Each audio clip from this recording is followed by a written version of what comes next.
Nasa Magnolia ako ngayon para matry ang trending na souffle pancake na super fluffy. Perfect na perfect pang dessert pagkatapos mo kumain dito sa food court. Dito lang yan sa may food court ng Robinson's Magnolia at ito ang Puffies. At ayan na, matitikman na natin ang trending na souffle pancake kaya tara, kain na tayo. Unahin natin tong blueberry cheesecake na may graham, cheesecake sauce at syempre may blueberry jam.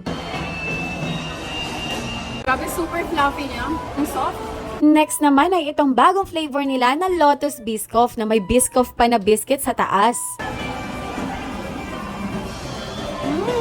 Gusto ko yung lasa ng Biscoff. Ang sarap. Tsaka meron pa kasi siyang yung biscuit talaga ng Biscoff. Ang sarap na. Brown sugar milk tea na may boba pearls pa at brown sugar syrup. Lasang milk tea nga.